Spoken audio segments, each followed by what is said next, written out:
예, 오늘 오후 2시에 일산동 지방회가 우리 일산 강림교회에서 있습니다.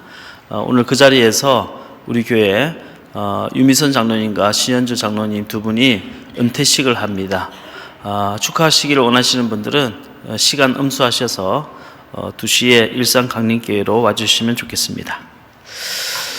우리는 평생 동안 수많은 사람들을 만납니다. 그런데 그 많은 만남을 두 가지로 요약해 볼 수 있습니다. 하나는 피상적인 만남이고 또 하나는 인격적인 만남입니다. 예컨대 아마도 여러분들은 지난주에도 많은 사람들을 만났을 겁니다. 하지만 그 만남이 단지 옷깃만 스쳐 지나듯이 그렇게 무의미하게 만나고 스쳐 지나간 만남이거나 아니면 직장이나 한 동네에서 습관적으로 만나고 헤어지고를 반복했던 만남이라면 그런 만남은 피상적인 만남이지 인격적인 만남이라고 말할 수는 없을 겁니다. 그러나 만약 여러분이 만난 사람 중에 여러분의 삶에 지대한 영향을 끼쳤거나 또는 그 만남을 통해서 여러분의 삶에 유의미한 삶의 변화가 일어났다면 그런 만남은 인격적인 만남이다 라고 부를 수 있을 겁니다.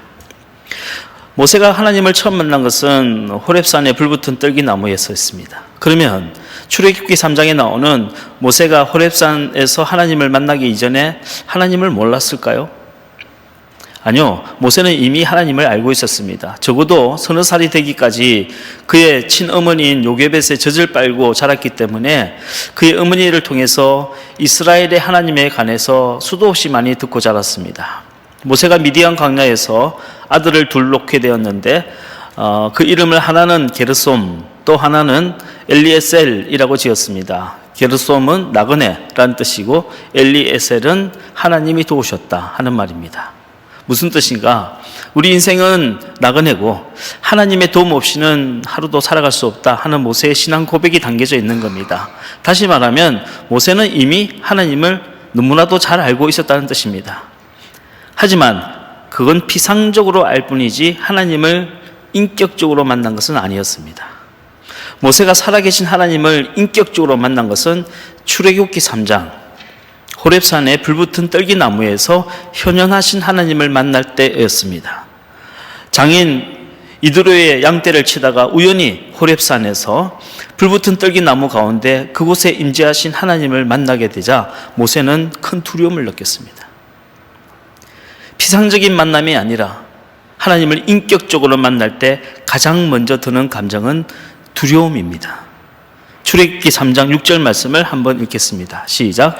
또 이르시되 나는 내 조상의 하나님이니 아브라함의 하나님, 이삭의 하나님, 야곱의 하나님이니라. 모세가 하나님 배웠기를 두려워하여 얼굴을 가리매. 하나님을 피상적으로만 알던 사람이, 지식으로만 알던 사람이 살아계신 하나님을 인격적으로 만나게 되면 가장 먼저 두려움을 느끼게 됩니다. 온 우주보다 더 크신 위대하신 하나님 앞에 나는 정말 먼지보다 더 작은 정말 보잘것없는 인생이구나 하는 것을 느끼는 순간 인간은 두려움의 감정에 휩싸이게 되는 겁니다. 내가 지금까지 했던 모든 말과 행동이 완전하신 하나님 앞에서 얼마나 추하고 얼마나 가짜는 것인지 깨닫는 순간 인간은 두려움의 감정에 휩싸이게 되는 겁니다. 하나님을 인격적으로 만나기 전에는, 즉 하나님을 피상적으로만 알고 있을 때는 교회를 다니면서 똑같은 죄를 반복하고 있으면서도 두려움이 없습니다. 일주일 내내 죄를 마음 편하게 짓고 교회 와서는 아무렇지도 않게 태연하게 예배를 드립니다. 왜 그럴까요? 하나님을 인격적으로 만나지 못했기 때문입니다. 하나님을 피상적으로만 알고 있는 사람은 하나님에 대한 두려움을 느끼지 못합니다. 그러나 살아계신 하나님을 인격적으로 만나게 되면 코람데오, 내가 하나님 면전에 있다는 그 사실만으로도 두려운 마음을 느끼게 되는 겁니다. 이사야 선지자가 성전에 가득 찬 하나님의 영광을 보고 화로다 나여 망하게 되었도다 라고 두려워 떨었던 것처럼 하나님의 임재 앞에서 두려움과 경외심을 느끼게 되는 겁니다. 자, 오늘 본문 사도행전 9장은 우리가 너무나도 잘 아는 사도 바울이 다메섹 도상에서 부활하신 예수님을 만난 장면입니다. 대제사장에게 체포영장을 발부받아서 다메섹에 있는 예수의 제자들을 붙잡기 위해서 열심히 다메섹으로 달려가던 그 바울에게 부활하신 예수님이 나타나셔서 말씀하셨습니다. 사울아, 사울아, 네가 어찌하여 나를 핍박하느냐. 사울은 바울이라고 이름을 바꾸기 전에 바울의 본명이었죠. 오늘 본문을 우리 다시 한번 읽겠습니다. 사도행전 9장 1절로 5절까지 말씀 시작. 사울이 주의 제자들에 대하여 여전히 위협과 살기가 등등하여 대제사장에게 가서 다메섹 여러 회당에 가져갈 공문을 청하니 이는 만일 그 도를 따르는 사람을 만나면 남녀를 막론하고 결박하여 예루살렘으로 잡아오려 함이라. 사울이 길을 가다가 다메섹에 가까이 이르더니 호련히 하늘로부터 빛이 그를 둘러 비추는지라. 땅에 엎드려져 들음에 소리가 있어 이르시되 사울아 사울아 내가 어찌하여 나를 박해하느냐 하시거늘 대답하되 주여 누구시니까 이르시되 나는 내가 박해하는 예수라. 바울이 부활하신 예수님을 처음 만났을 때 들었던 감정은 두려움이었습니다. 이게 땅에 엎드러져 라고 번역된 헬라어는 페손 에피텐겐이라고 하는 말인데, 이 말은 하나님의 영광을 직접 목격한 사람이 느끼는 두려움을 뜻하는 말입니다. 출애굽기 3장에 모세가 호렙산에 불붙은 떨기나무에서 하나님을 보고 너무나도 두려운 나머지 얼굴을 가렸던 것이 바로 이 페손 에피텐겐의 감정입니다. 이사야 6장에 이사야 선지자가 성전에 가득 찬 하나님의 영광 앞에 두려워 떨었던 그 감정이 페손 에피텐겐의 두려움의 감정입니다. 습관적으로 교회를 다니면서 하나님을 지식으로만 알고 피상적으로 알았던 사람이 살아계신 하나님을 인격적으로 만나게 되면, 살아계신 하나님의 말씀이 나의 바위보다 굳은 심령을 깨뜨리고 들어와서 내 인격과 부딪히고 내 인격과 만나는 순간 페손 에피텐겐, 두려움의 감정을 느끼게 되는 겁니다. 바울과 같이 다른 사람이 아니라 내가 예수를 핍박하고 내가 예수를 박해했던 사람이구나 하는 두려운 마음이 드는 겁니다. 이사야 선지자와 같이 지금까지 내가 했던 말들이, 그 말들이 하나님을 부정하는 말이었고 하나님을 없수 여기는 말이었구나 하는 것을 깨닫게 되는 겁니다. 모세와 같이 내 인생이 잘나고 대단한 줄 알았는데 하나님 앞에 서보니 티끌보다 작고 먼지보다 부족한 인생이구나 하는 두려운 마음이 드는 겁니다. 여러분, 하나님과 인격적으로 만나지 않으면 진정한 회개를 할 수가 없습니다. 저는 3대째 하나님을 믿는 가정에서 태어났어요. 소위 말하는 모태신앙으로 태어났습니다. 어릴 적부터 습관적으로 한 주도 빠짐없이 교회에 나와서 예배를 드렸습니다. 하지만 돌이켜보면 그 당시 저는 습관적으로 죄를 지으면서도 전혀 두려움이 없었어요. 교회에서 목사님 설교를 들을 때는 약간 마음에 좀 찔림이 있긴 있었지만 교회 문 나가는 즉시 잊어버렸어요. 그 세상에 나가서 6일 동안은 마음 놓고 내 원하는 대로 죄를 짓고 살면서도 하나님에 대한 두려움이 없었습니다. 어떻게 그게 가능했을까요? 저는 하나님을 인격적으로 만나지 못했습니다. 하나님을 피상적으로만 알았기 때문에, 그저 누군가의 설교를 듣고 이론적으로만 알았기 때문에 저는 죄를 짓고도 아픔을 전혀 느끼지 못하고 두려움도 느끼지 못했던 겁니다. 마치 문둥병자들이 손가락이 썩어 문드러지고 손가락이 잘려나가는데도 전혀 통증을 느끼지 못하는 것처럼, 저는 저의 오래된 죄 때문에 저의 영혼이 썩어 문드러지고 있음에도 불구하고 전혀 통증을 느끼지 못하고 있었던 겁니다. 하지만 주님을 인격적으로 만난 이후에 이 모든 것이 달라졌습니다. 제가 예수님을 인격적으로 만난 날, 로마서 8장 26절 말씀이 정말 날카로운 칼날과 같이 제 심장을 찌르고 들어왔습니다. 로마서 8장 26절 말씀, 이와 같이 성령도 우리의 연약함을 도우시나니 우리는 마땅히 기도할 바를 알지 못하나 오직 성령이 말할 수 없는 탄식으로 우리를 위하여 친히 간구하시느니라. 성령이 말할 수 없는 탄식으로 우리를 위하여 친히 간구하시느니라. 그날 저는 내 안에 계신 성령님께서 나 때문에, 나의 이 연약함 때문에 말할 수 없는 탄식으로 눈물로 기도하시는 음성을 들었습니다. 저는 중학교 2학년 때 이미 MIF 여름수련회에 갔다가 성령 체험을 했습니다. 여름 집회에 참여했다가 이튿날째 되는 밤 집회 때 찬양하고 기도하는 순간 정말 머리끝부터 뜨거운 전율로 성령이 임하시는 걸 체험했고요. 성령 받고 성령이 주시는 은사인 방언도 받았습니다. 하지만 그 이후로 시간이 지나면서 저는 성령을 까마득하게 잊어버리고 살았어요. 아니, 잊어버린 정도가 아니라 고등학교 올라가서 나쁜 친구들과 어울려 다니고 내 마음대로 죄 짓고 다니면서 하도 죄를 많이 지어서 성령님이 떠나신 줄 알았어요. 저는 속으로 그렇게 생각했습니다. 중학교 2학년 때 성령님이 오셨다가 이 녀석이 자꾸 죄를 짓고 하니까 성령님이 얘 집에는 못 살겠다 하고 저를 떠나신 줄 알았어요. 성령님이 내 마음속에 계시지 않으니까 이제부터 내 마음대로 살아도 전혀 마음에 찔림이 없었던 겁니다. 하지만 로마서 8장 26절 말씀이 바위보다 굳은 저희 심령을 깨뜨리고 들어온 날, 저는 깨닫게 되었습니다.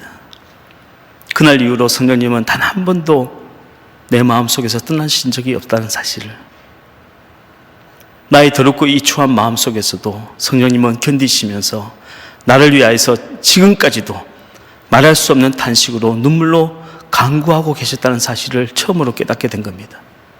나의 이 어리석음, 나의 이 소심줄보다 질긴 이 고집불통, 나의 이 더럽고 추함, 미운 마음, 누군가를 욕하고 싶은 마음, 이 지독한 죄 때문에 마치 군인들이 화생방 훈련을 받을 때 그 가스실 안에서 눈물, 콧물 다 흘리면서도 견디는 것처럼 성령께서 나의 이 더럽고 추한 마음속에서 견디시면서 나를 위하여 지금 이 순간까지 기도해 오셨구나 하는 것을 깨닫게 된 겁니다.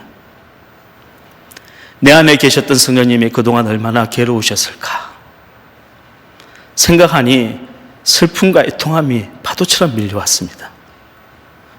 그날 성령님을 인격적으로 만난 날부터 제 마음속에는 페손 에피텐겐, 두려운 마음이 들기 시작했습니다.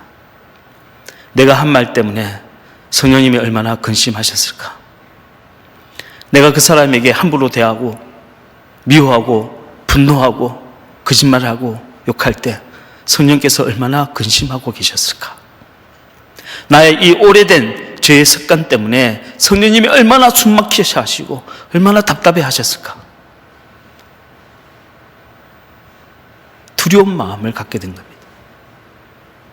하지만 그 두려움은 하나님께 벌 받을까 봐, 매를 맞을까 봐 두려운 감정이 아니라 하나님 아버지를 또다시 아프게 할까 봐 두려운 감정이었던 겁니다. 페손 에피텐겐, 이건 사랑하는 사람만이 느낄 수 있는 두려움이에요. 저는 오늘 저와 여러분이 하나님을 경외하되 사랑함으로 느낄 수 있는 두려움을 느끼게 되기를 주 이름 축원합니다. 물론 하나님은 우리의 허물도 덮어주시고 용서하시는 좋으신 아버지이십니다. 그러나 함부로 막대해도 되는 분은 아니란 겁니다. 내가 그분을 사랑하면 사랑할수록 그분의 존귀하심 앞에서 두려움을 느끼는 것이, 그게 진짜 사랑이란 겁니다. 우리가 하나님을 인격적으로 만난 후부터는 하나님께서도 우리를 절대로 그냥 가만히 내버려 두진 않습니다. 바울이 예루살렘에 내려가 체포를 당한 다음에 아그리빠 왕 앞에서 자신을 변론한 이야기가 이제 사도행전 후반부에 나오는데, 이 사도행전 9장의 다메섹 회심 사건을 그대로 사도 바울이 설명한 것이 사도행전 26장에 나옵니다. 그 26장에 좀 특별한 구절이 있어서 우리 확인해 보도록 하겠습니다. 사도행전 26장 14절 말씀 시작. 우리가 다 땅에 엎드러짐에 내가 소리를 들으니 히브리 말로 이르되 사울아 사울아 내가 어찌하여 나를 박해하느냐, 가시채를 뒷발질하기가 내게 고생이니라. 바울이 다메섹 도상에서 부활하신 예수님 만났을 때 주님의 음성을 들었죠. 그런데 주님께서 이런 말씀하셨다는 겁니다. 가시채를 뒷발질하기가 네게 고생이구나. 이건 이스라엘의 아주 오래된 속담이에요. 아주 오래된 농경 문화에서 만들어진 속담입니다. 가시채라고 하는 것은 그 끝에 납조각이나 동물의 뼈조각이 달려있는 채찍을 말하는 겁니다. 밭을 갈 때 소가 게으름을 피우고 주인 말을 듣지 않으면 주인이 이 가시채로 소의 등짝을 때리는 겁니다. 그런데 이렇게 만약 매를 맞고도 소가 반항을 하면서 뒷걸음질 치면 어떻게 되겠어요? 더 심한 매질을 당한다는 겁니다. 가시채를 뒷걸음질하기가 너에게 고생이다. 이 말은 무슨 말이냐? 하나님이 한 번 택한 사람이 반항하고 도망치려고 하면 할수록 더 많은 고난을 당할 수밖에 없다는 의미로 사용됐던 겁니다. 도대체 바울의 마음에 가시채처럼 찔렸던 사건이 무엇일까요? 바울은 스데반 집사님이 순교를 당할 때 스데반 집사를 돌로 쳐 죽이는 사람의 옷을 들고 응원을 했던 사람입니다. 스데반을 돌로 쳐 죽이라, 쳐 죽이라.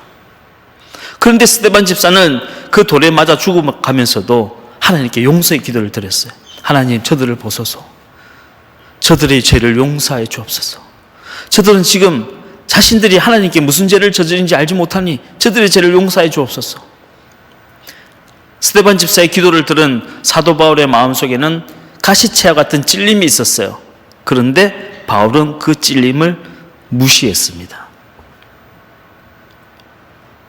찔림을 무시한 거예요. 그리고 계속해서 예수 믿는 사람을 잡아가두고 핍박했습니다. 우리 중에도 하나님이 분명히 가시채와 같은 찔림을 주셨는데도 불구하고 못 들은 척, 못 느끼는 척, 무시하고 외면하고 반항하는 사람들이 있어요. 주님이 그들에게 말씀하시는 겁니다. 주님은 바울의 마음의 갈등을 아셨기 때문에 이런 말씀하시는 거예요. 가시채를 뒷걸음질하기가 너에게 고생이구나. 혹 오늘 이 시간에 사도 바울과 같은 영적인 갈등 속에 계신 분이 있다면 성령의 이 말씀을 꼭 듣게 되기를 주의 이름으로 축원합니다. 가시채를 맞고도 뒷걸음질 치는 네가 참 고생이 많구나. 우리가 하나님 말씀에 불순종하고 반항하면서 딴 길로 갈 때 물론 요나와 같은 풍랑을 만나기도 하지만 하나님은 그 이전에 먼저 말씀에 채찍질을 하십니다. 이 말씀의 가시채를 요리조리 피해 다니면 우리 인생의 풍랑의 규모는 더 커질 수밖에 없어요. 여러분, 말씀을 통해 찾아오시는 하나님을 인격적으로 만나시기를 주의 이름으로 축원합니다. 하나님을 인격적으로 만난 사람은 거룩한 두려움을 갖게 됩니다. 하나님을 인격적으로 만난 사람은 그렇게 이제 예전처럼 쉽게 죄를 지을 수가 없어요. 하나님을 인격적으로 만나면 내 자신의 모습을 성령의 눈으로 보게 됩니다. 죄 장아찌처럼 죄에 쩌들러 있는 내 모습을 보면서 가슴 아파하시고 탄식하시는 성령님의 탄식 소리를 듣게 되는 겁니다. 이것이 진정으로 성령 체험한 것이고 이것이 하나님을 인격적으로 만난 사람의 변화인 겁니다. 두 번째, 인격적인 변화를 인격적으로 하나님을 만난 사람에게 일어나는 중요한 변화는 주님의 마음에 물든다는 겁니다. 주님의 인격에 물들어가고 주님의 사랑에 물들어가는 겁니다. 주님의 인격에 물들어간 사도 바울은 주님과 똑같이 순종하게 되었습니다. 예수님께서 겟세마네 동산에서 주여 이 잔을 제발 나에게서 옮겨주옵소서. 하지만 나의 원대로는 마옵시고 아버지의 원대로 하옵소서 라고 기도했던 것처럼 사도 바울도 내키지는 않았지만 주님 말씀 들을 때 순종하게 되었습니다. 사람들이 사도 바울의 핵심을 믿지 않고 뒤에서 비방하고 수근거리고 욕할 때 얼마나 자존심이 상했겠습니까? 그럼에도 불구하고 다소에 있는 자신을 찾아온 바나바의 말씀을 듣고 그래, 이 말씀이 주의 종의 말씀이 하나님이 나에게 하신 말씀이겠구니 라고 생각하고 자존심 내려놓고 그 말씀을 듣고 안디옥으로 올라가서 사명을 감당했습니다. 여러분, 자존심 때문에 순종하지 못하는 사람도 주님을 인격적으로 만나게 되면 그 자존심 다 내려놓고 순종하게 되는 겁니다. 사도 바울이 비두니아로 가는 길이 막혔을 때 답답한 마음을 갖고 있을 때 꿈에 마게도냐 사람이 나타나서 손짓하며 너는 이리로 건너와 우리를 도우라고 했어요. 사도 바울은 비록 꿈이지만 꿈에 나타난 사람이 하나님이 보내신 사람이구나 라고 믿고 그 말대로 아시아를 떠나서 유럽으로 빌립보로 떠나가게 되는 겁니다. 여러분, 진정으로 하나님을 인격적으로 만난 사람은 꿈이라고 해서 무시하지 않고 꿈에 만난 주님이라 할지라도 그 말씀에 순종하는 겁니다. 꿈에 들은 하나님의 말씀이라도 그 말씀에 아멘으로 순종할 수 있는 사람이 진짜 인격적으로 주님 만난 사람이에요. 저와 여러분, 사도 바울과 같은 변화가 일어나기를 주의 이름 축복합니다. 전에 어떤 청년이 저를 찾아와서 막 고민을 토로하는 거예요. 꿈에 음란한 죄를 지었다는 거예요. 회개해야 되냐고요. 실제로 한 게 아니니까 그냥 넘어가도 되는지 회개를 해야 되는지. 그래서 제가 회개하라고 그랬어요. 회개하라고. 그 청년이 잘못했기 때문이 아니라 그 청년이 더 온전한 그리스도인이 되기를 원하는 마음으로 회개하라고 했습니다. 꿈이라고 해서 무시해서 되는 게 아니에요. 꿈에 들려오는 주님의 음성이라도 소중하게 생각하는 것, 이것이 진짜 변화인 겁니다. 주님을 인격적으로 만난 이후부터 사도 바울은 용서할 수 없는 사람을 용서하게 되었습니다. 자신을 비방했던 사람들, 자신을 배신하고 떠나갔던 그 제자들 다 품어주고 용서하게 되었습니다. 사도 바울이 원래 마음이 넓은 사람이어서 용서하게 된 게 아니에요. 십자가 위에서 주님 저들의 죄를 용서해 주옵소서라고 기도했던 그 주님의 음성을 들었기 때문에 바울도 용서하게 된 겁니다. 자신을 배반하고 도망쳤던 제자들을 찾아 디베라 바다까지 오셔서 새벽 이른 시간에 숯불에 물고기를 구워 제자들을 먹여주셨던 주님의 그 마음에 물들었기 때문에 사도 바울도 주님처럼 누군가를 용서하기 시작했던 겁니다. 사실 바울은 예수님을 단 한 번도 만난 적은 없습니다. 육신적으로. 그래서 예루살렘 교회에서 사도 바울의 사도권을 놓고 계속해서 문제 제기를 했던 겁니다. 저 바울은 예수님의 제자가 아니란 겁니다. 바울은 저나 여러분과 똑같이 성령을 받고 성령님의 도우심으로 예수를 믿게 된 사람이에요. 예수님을 직접 본 제자가 아니란 말입니다. 그럼에도 불구하고 바울이 한 번도 본 적이 없는 예수님을 어떻게 다른 제자들보다 더 잘 알게 되었을까요? 다른 12제자보다 예수님을 따라다녔던 500명의 제자들보다 어떻게 사도 바울이 예수님을 더 닮은 제자가 되었을까요? 그것을 가능케 하신 분이 바울이 고백하고 있는 성령이신 겁니다. 성령님은 다메섹에서 바울에게 찾아오시고 그 이후로 바울을 떠난 게 아니에요. 평생 동안 바울의 마음속에 계시면서 평생 바울을 따라다니면서 바울이 죽는 순간까지 바울의 마음속에서 원래 강팍하고 원래 포악했던 그 바울의 마음을 예수님의 마음으로 물들여 나가신 겁니다.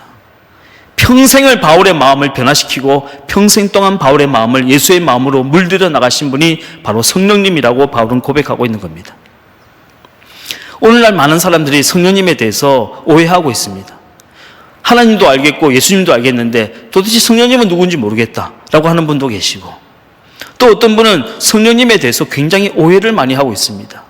그 이유는 성령님이 우리에게 선물로 주시는 은사를 혼돈하고 있기 때문에요.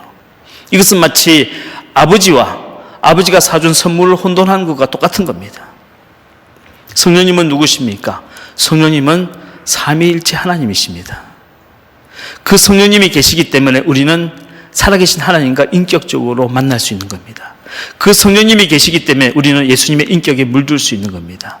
한마디로 성령님은 우리 안에 거하시면서 살아계신 하나님과 인격적으로 만나게 하시는 분이고, 성령님은 우리 안에 계시면서 예수님의 인격에 물들게 하시는 분이 성령님이신 줄로 믿으시길 바랍니다. 이것이 성령님이 우리에게 주시는 각양의 은사들, 모든 사람에게 각기 다르게 주시는 모든 은사들, 예언이나 방언이나 통변이나 신유나 기적을 해나가는 것보다 훨씬 더 중요하고 본질적인 거라는 거예요.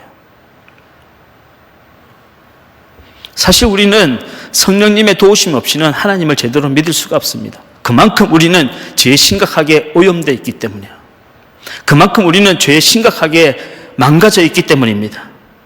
그렇기 때문에 우리는 날마다 성령님께 구해야 합니다. 성령님, 나를 도와주옵소서. 성령 충만 주시옵소서. 여러분, 성령 충만이 우리가 살 길인 줄로 믿으시길 바랍니다. 성령 충만이 우리가 구해야 할 가장 중요한 기도 제목이에요. 성령 충만해야 여러분 믿음 지킬 수 있습니다. 성령 충만하셔야 여러분 가정을 지킬 수 있습니다. 성령 충만해야 여러분의 자녀들을 지킬 수 있는 겁니다. 저는 저희 두 딸들을 놓고 단 한 번도 공부 잘하게 해달라고 기도해 본 적은 없습니다. 좋은 대학 가게 해달라고 정말 단 한 번도 기도해 본 적 없습니다. 저희 딸들을 위해서 기도할 때 항상 했던 기도는, 주님, 우리 딸들에게 성령 충만 주옵소서. 변함없이 아이들이 태어난 그 순간부터 지금까지 기도해왔어요. 사람은 육으로 보면 육만 보이는 거예요.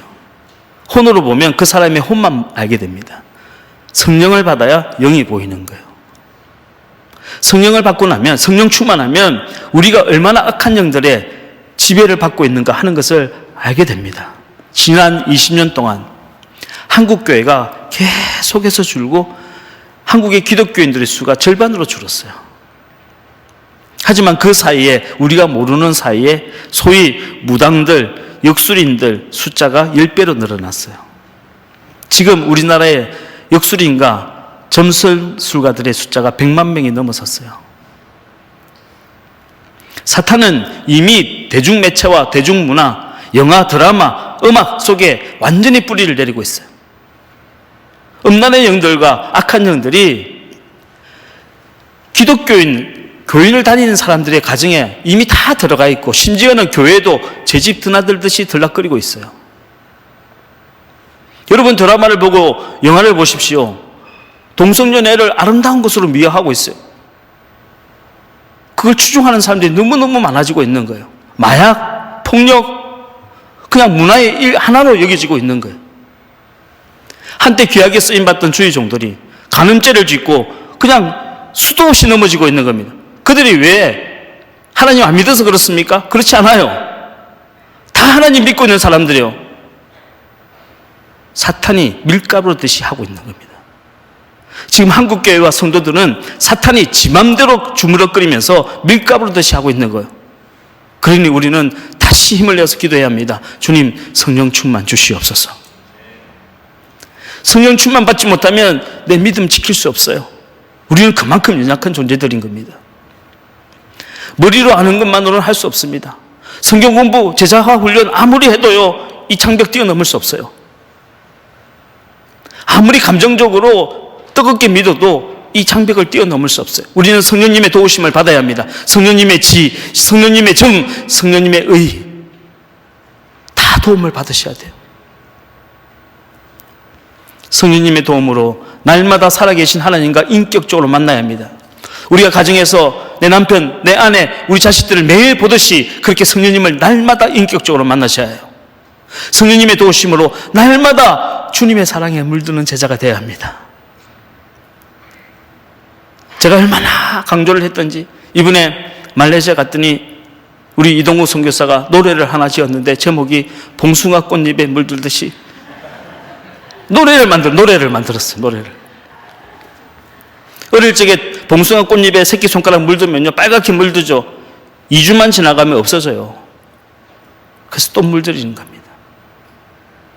주님 사랑은요, 우리가 이 세상 떠나갈 때까지 노래 부르면서 날마다 주님 다시 물들여 주세요. 주님 마음으로 다시 물들여 주세요. 주님 사랑으로 다시 채워주세요.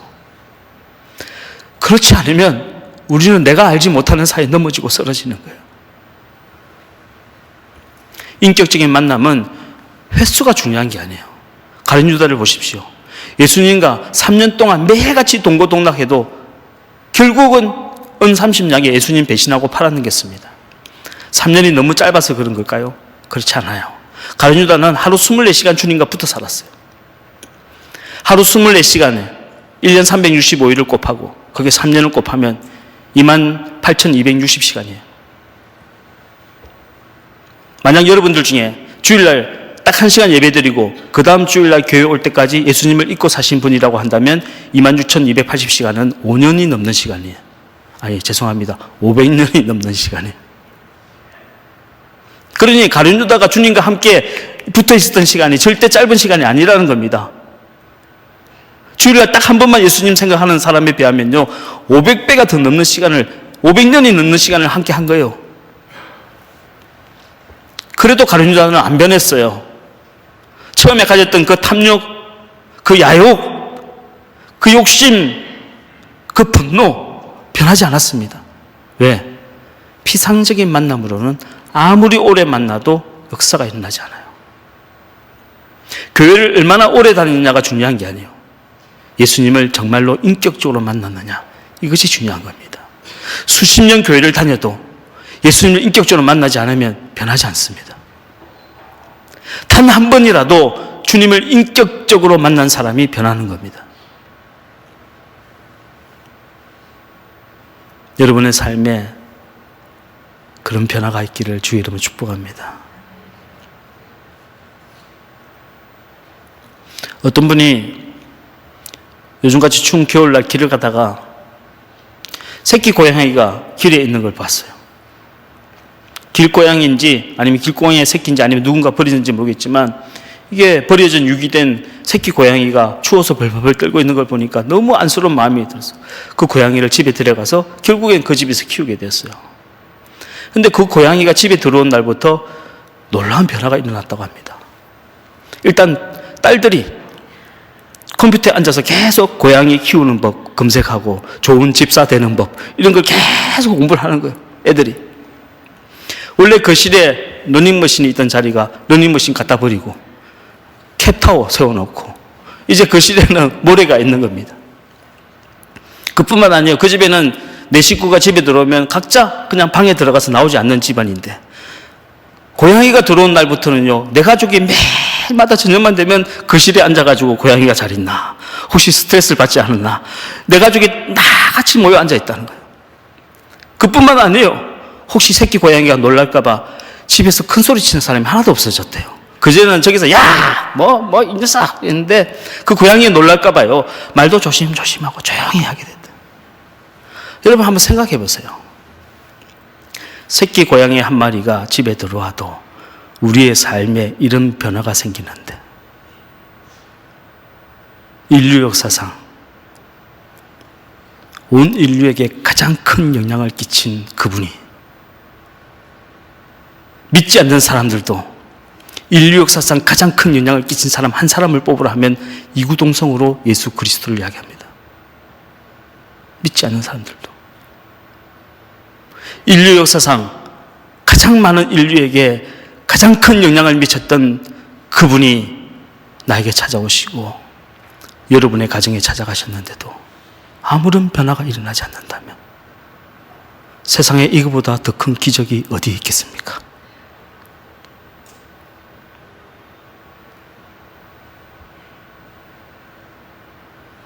그분이 우리 집에 와 계신데도 여전히 미워하고 원수처럼 여기고 용서하지 못하고 경멸하고 분노하고 화내고 속이고 죄를 짓고 죄를 합리화하고 내 삶에 변화가 일어나지 않는다면 여러분 정말 심각한 문제 아니겠습니까? 여러분 주님 인격적으로 만나고 우리가 먼저 변화되기를 주의 이름으로 축복합니다. 내가 주님의 사랑에 물들다 보면 나도 모르는 사이에 내 옆에 있는 사람이 조금씩 물들게 됩니다. 사랑은 말로 하는 것이 아니라 스며드는 것이고 물드는 것입니다. 우리 주님을 인격적으로 만납시다. 내 안에 계신 주님을 귀하게 여깁시다. 뒷간방에 넣어둔 노인네처럼 취급하지 마시고 주님을 내 삶의 온전한 주인으로 인정해드리고 존중해드리고 사랑하고 나의 모든 영적 감각을 다 동원해서 주님의 세밀한 음성에 귀를 기울여 봅시다. 주님이 나에게 느끼는 그 감정을 우리도 함께 느껴보시고 그분의 물들어가는 주님의 귀한 제자가 되시기를 주의 이름으로 간절히 축복합니다.